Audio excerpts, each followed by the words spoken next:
welcome to the TSB Arena in Wellington, where the Pulse and the Swifts have just battled it out to a draw.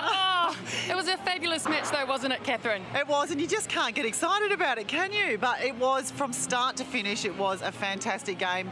Both sides had more than enough opportunity to win it. Plenty of time on the clock at the end. Sadly, no result again this season. Well, Leighton, she did everything she could, didn't she? Down at goalkeeper, she was out there and getting as much ball as she could for her side. Yeah, and we spoke about Shani this week a lot. You know, she's just that player that's never going to stop. She's tenacious, she's physical, she's into everything. And she did that exactly tonight. Probably let herself down a little bit with the amount of penalties that she had, but she's still making sure the attackers know that she's there. And Amelia Ann Wells, who was up against her, she had a good match, but when the going got tough, Leighton, she just seemed to lift to another level, didn't she? She did, she really did. Amelia Ann Wells for 3 quarters, fantastic.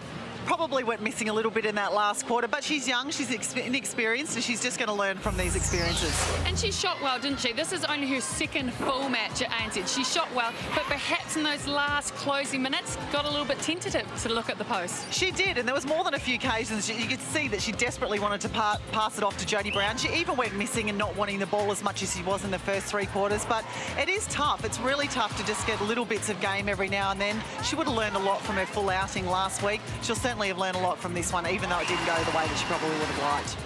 And if we have a look at the stats next, what stood out for me was the number of penalties. They were highly in favour of the Swifts, weren't they?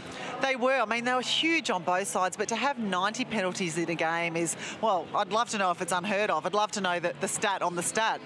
You know, shooting percentages, rebounds, intercepts and turnovers, very similar. Definitely the penalties were where they, you know, probably got a little bit out of control, but they still managed to keep themselves in the game.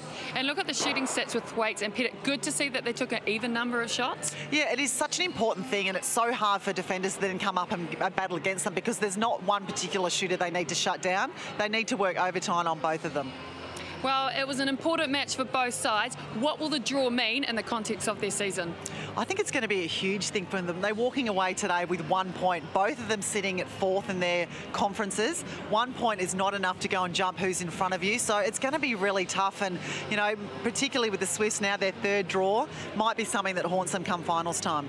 Well, it was a spectacular match, but it did end in a draw, 47-all, Pulse versus Swifts. But don't forget, all netball games for the ANZ are live on Sky Sport, so stay tuned. Thank you very much.